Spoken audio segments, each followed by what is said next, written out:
People often think that action, immediate, loud, visible action is the only path to progress. That if you're not constantly asserting yourself, constantly moving, you're somehow falling behind. But that's not true. In fact, it's often in silence, in stillness, where the most profound transformations occur.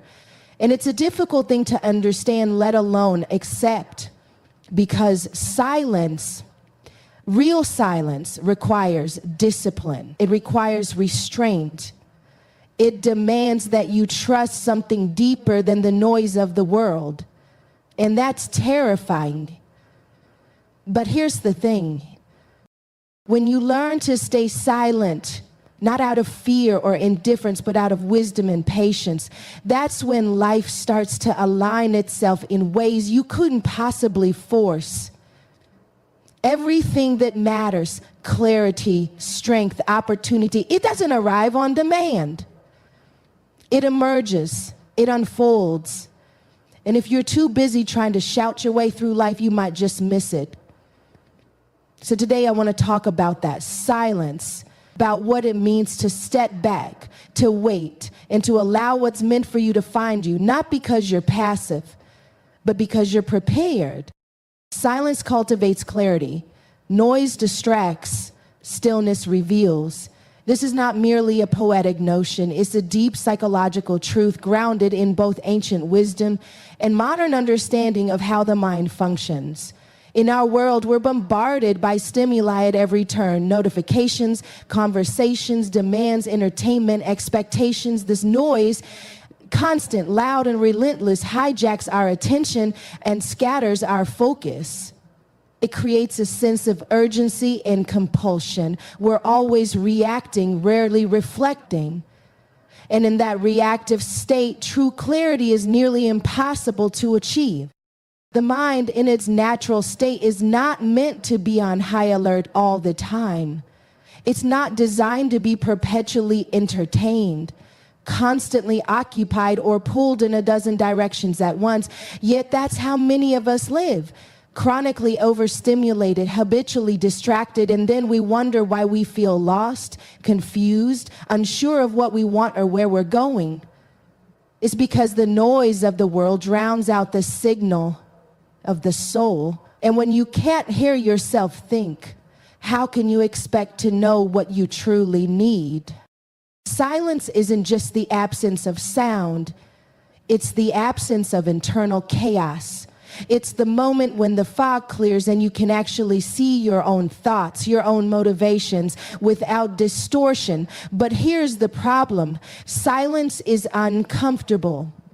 When you remove the distractions, when you finally stop running, you're left alone with yourself. No filters, no noise to blame, just you. And for many people, that's because in silence, you begin to confront what you've been avoiding. The unresolved pain, the fears, the doubts, the contradictions. But that's exactly where clarity begins. When the external distractions fall away, your internal world becomes audible. Patterns emerge. Emotional wounds make themselves known. And from that awareness, from that honest confrontation, you gain insight. You begin to understand not just what you want, but why you want it. You start to distinguish between the noise of other people's expectations and the quiet truth of your own value. This process is not instant. It takes time, and it requires trust. Trust in the process and trust in yourself. Silence isn't productive in the traditional measurable sense. It doesn't give you immediate results, but it gives you something far more valuable: perspective. And with perspective comes power, the power to choose your path with intention instead of compulsion. The power to say no to what doesn't align and yes to what does, without needing external validation to justify it. Consider how many times you've made decisions under pressure, in haste, in the noise of urgency. How often did those choices lead to regret? When you're in the noise, you tend to confuse movement with progress, reaction with direction. But movement without clarity is just busyness. It's spinning your wheels. And that's exactly what silence helps you avoid. By stepping back, by allowing stillness, you're not losing time, you're refining your aim. Think about nature. The most powerful forces often move in silence. Seeds germinate in silence. Mountains erode silently over centuries. The universe itself expands in silence. There's a wisdom in that. Silence doesn't mean absence of growth.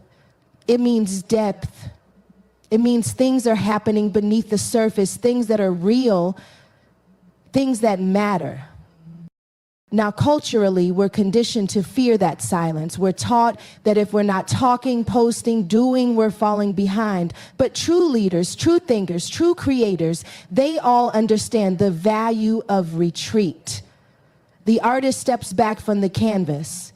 The writer pauses before the next sentence. The strategist waits before making a move. In all these cases, silence precedes clarity, and clarity precedes effectiveness. Even in relationships, silence plays a crucial role. In silence, you listen, not just to the other person, but to your own response. You become aware of your reactivity, your triggers, your instincts. You begin to see how often people talk not to communicate, but to defend, to project, to fill a void. And when you stop engaging in that automatic noise, you create space for something real. Authenticity, understanding, connection that is enforced but earned. There's also a spiritual element to silence.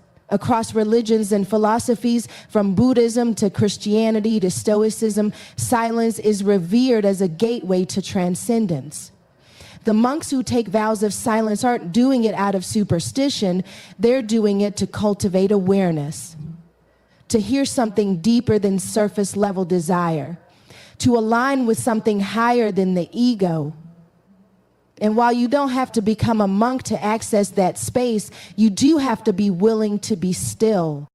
The irony is that most people are desperately seeking clarity while simultaneously avoiding the one thing that allows it to emerge. They want answers, but they're unwilling to stop talking long enough to hear them. They want peace, but they won't disconnect from the very noise that destroys it.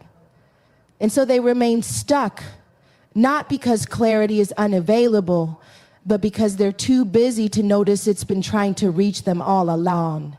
You begin to understand that silence is not empty. It's full of information, of intuition, of insight that you can't access any other way. It doesn't come from outside you. It rises up from within when you finally quiet the noise around you. That stillness. It's where your real self lives, not the performance, not the mask, not the conditioned persona, but you. The you that knows. The you that remembers. The you that doesn't need to prove anything to anyone. And once you've experienced that kind of silence, it changes you, not in some dramatic, cinematic way, but in a slow, almost imperceptible way. You become less reactive, more thoughtful, less dependent on external noise to validate your internal worth. You begin to trust your gut, not because it's loud, but because it's clear. And clarity, when it's real, doesn't scream. It whispers. It's quiet, but it's undeniable. You start to approach decisions differently. You wait, you observe, you ask deeper questions, not just what should I do, but what is right, what aligns, what matters. You realize that silence is not a void, it's a vessel. And the more you sit in it, the more it fills with exactly what you need to move forward. Not blindly, not anxiously. You realize the world will always be loud. The noise won't stop, but you can change your relationship to it. You don't have to be ruled by it. You don't have to let it drag you away from yourself. Because once you've tasted silence, real silence, you understand that it's not the world outside that needs to quiet down. It's you who needs to find stillness within the noise. That's where the clarity is. It always was. Patience is not an action, it's strategic restraint. This is one of the most misunderstood aspects of growth and success in the modern world. To hold your energy back, to resist the urge to react immediately, to trust the process when nothing visible is happening, that takes strength. It takes maturity. It takes a level of internal control that doesn't get much praise in a world addicted to immediate results. That the people who master this, who learn to restrain their impulses until the timing is right, these are the people who move with impact. Think of a lion stalking its prey. It doesn't charge at the first sight of movement. It waits, it watches, it calculates. Every muscle is coiled, ready, but still. That's not an action, that's precision. That's patience with purpose. That's strategy. In life, you don't want to be the person who jumps at every opportunity without discernment. You want to be the one who understands that not every opportunity is worth chasing. That sometimes letting things unfold naturally allows you to step into the right opportunity, the one that fits not just your ambition, but your values and your vision. There's also a psychological resilience that comes with this kind of patience. When you're always acting from urgency, you're operating from scarcity. You're saying, if I don't do this now, it'll be gone. If I don't act immediately, I'll miss my chance. That mindset creates anxiety, tension, panic.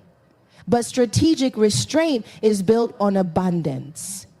It's the belief that the right things will come, and when they do, you'll be ready. That you don't need to grasp at everything just to feel secure. That you can let go of chasing and start choosing.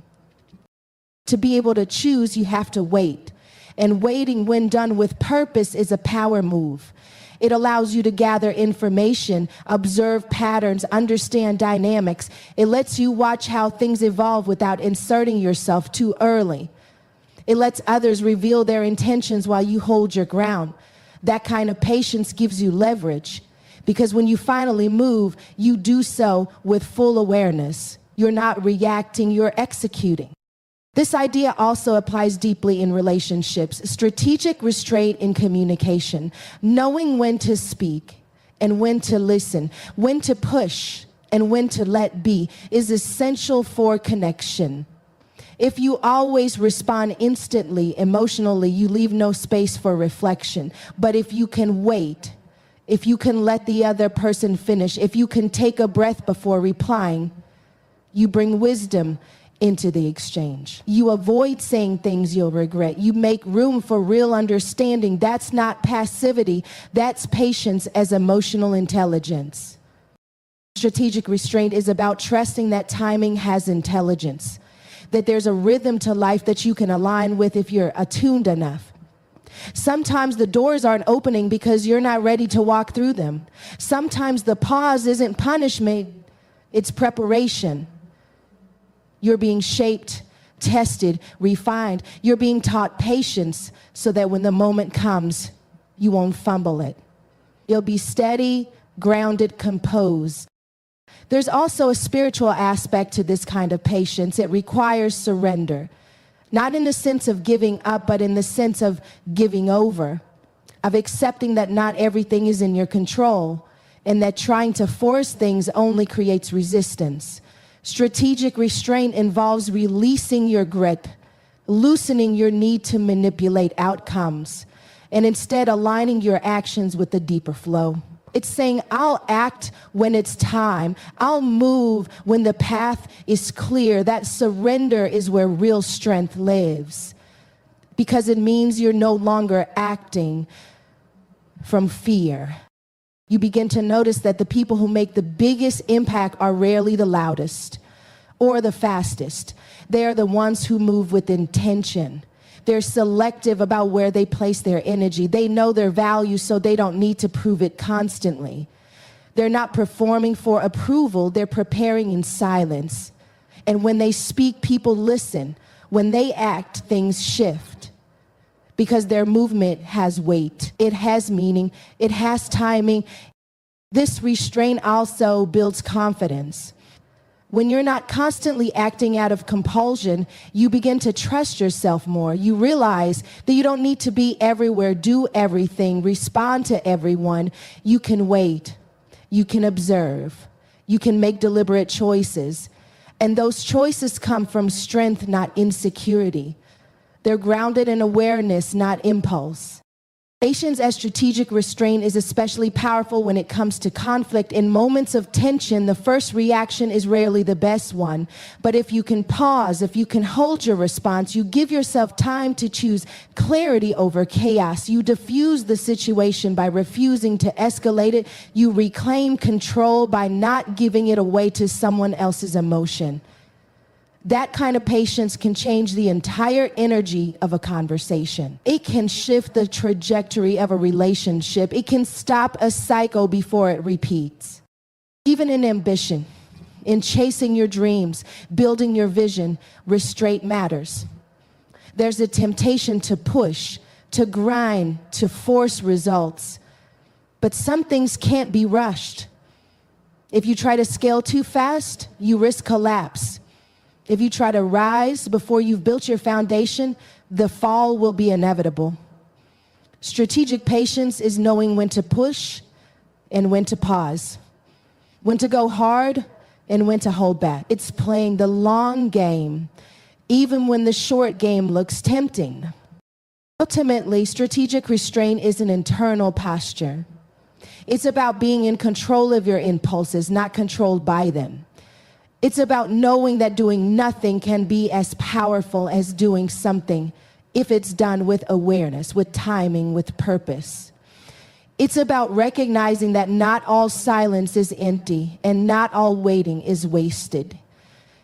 Sometimes the most powerful thing you can do is wait. Not because you're unsure, but because you're preparing to act with precision. What's meant for you often arrives when you stop chasing and start aligning. The statement touches something deep within the human experience, a recognition that relentless pursuit doesn't always yield fulfillment, and that sometimes the more you chase something, the further it seems to drift away. It challenges the conventional mindset that says if you want something badly enough, you must pursue it endlessly, even obsessively. While effort is essential, alignment is what gives that effort direction. Without alignment, you're just moving, but not necessarily moving toward what's truly yours. Pacing often comes from a place of scarcity. It carries the undertone of fear. Fear that if you don't act now, if you don't claim it before someone else does, it will disappear. It's rooted in the idea that life is a competition, that everything is limited, and that your worth is proven through conquest. But this mindset places you in a constant state of tension. It disconnects you from your internal compass, pulling your attention outward toward comparisons, validation, and false urgency. It keeps you grasping instead of growing, stretching instead of strengthening.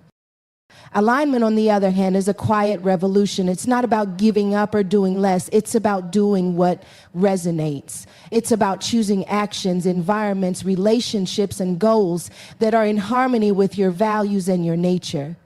When you're aligned, you're no longer wasting energy forcing things to happen. You're moving with flow instead of friction. You're making decisions from a place of inner coherence instead of external pressure. And as a result, the right things start to show up, not because you chased them down, but because you made space for them to arrive. This principle can be seen in almost every area of life. In career, people often chase status, salary, titles, external markers of success, only to find themselves burned out, disconnected, and unfulfilled. They worked hard, they pushed through, they climbed the ladder, but when they got to the top, they realized it was leaning against the wrong wall. That's the cost of chasing without alignment. But when you align, when you move toward work that energizes you, challenges you in meaningful ways, and fits who you are, success begins to look and feel different. It stops being something you have to force and become something that flows naturally from your strengths. In relationships, the same truth applies. When people chase love, approval, or attention, they often bend themselves into versions that aren't authentic. They perform, they compromise, they try to earn affection, but in doing so, they abandon themselves. And even if they succeed in winning someone over, the connection lacks depth because it wasn't built on truth. Alignment, however, is about being yourself fully and allowing relationships to form around that self. It's about showing up honestly and trusting that the right people will recognize and resonate with your frequency. Those are the relationships that last, not because they were pursued, but because they were allowed. This doesn't mean you should sit back passively and wait for life to hand you everything. Alignment still requires effort. But it's intentional effort. It's effort that arises from clarity, not desperation. When you're aligned, you're not chasing opportunities. You're preparing for them. You're cultivating the version of yourself that is ready to receive what's meant for you. You're doing the internal work, the foundational growth, so that when the external conditions are right, you're ready. And more importantly, you're not distracted by things that look good but don't fit your soul. There's a patience that comes with alignment, a calm knowing that what's yours cannot miss you. That doesn't mean you won't face setbacks or delays. It means you trust the timing. You trust that if something is meant to be in your life, it will return. Even if the path looks uncertain for a while, and that trust creates peace. It frees you from the constant anxiety of trying to control every outcome. It allows you to let go of what isn't right without bitterness. It teaches you to wait with confidence instead of fear. Alignment also sharpens your discernment. When you're no longer chasing, you begin to see more clearly. You can differentiate between opportunities that are merely shiny and those that are truly aligned. You stop being seduced by instant gratification or superficial wins. You become more selective, not out of arrogance, but out of self-respect. And that selectiveness draws the right things toward you. People, paths, and moments that are meant for you will find their way not through effort alone, but through energetic clarity. There's also a sense of integrity and alignment. You're no longer compromising your values just to get ahead. You're not saying yes to things that don't sit right with your spirit. You're living in such a way that your internal world and your external actions match. That kind of consistency builds strength. It builds self-trust. It allows you to walk through life with a quiet confidence, knowing you're not faking anything, that your success, when it comes, is built on something real. The paradox is that alignment often brings faster results than chasing ever could. When you stop forcing things, life starts to open up. Synchronicities appear. Doors you didn't even know existed begin to unlock. And it's not magic, it's clarity. It's that your energy is no longer scattered in 100 different directions. You're focused, you're grounded. You're in tune with what matters. And that focus creates momentum. It attracts the right people, the right conversations, the right breaks, because you're showing up as someone who knows who they are and what they stand for. Alignment is not always easy. It often means walking away from things that are good enough to wait for what's truly right. It means saying no to comfort in service of purpose. It means choosing the long road over shortcuts, the deep connection over surface level validation. But those choices shape you into someone who's ready, not just to receive what's meant for you, but to keep it, to honor it, to grow with it. What's meant for you doesn't need to be chased, it needs to be met with readiness. It requires you to become the kind of person who can hold it well. That's why the focus should be less on pursuit and more on preparation, less on striving and more on becoming. You become aligned by listening to yourself more than to the noise around you. by choosing what nourishes you instead of what merely entertains or impresses, by trusting that your life has a unique rhythm. And when you move in sync with it, things start to fall into place. The right doors open, the right people enter, the right timing unfolds. And it's not because you chased it all down. It's because you stopped running long enough to arrive exactly where you're supposed to be.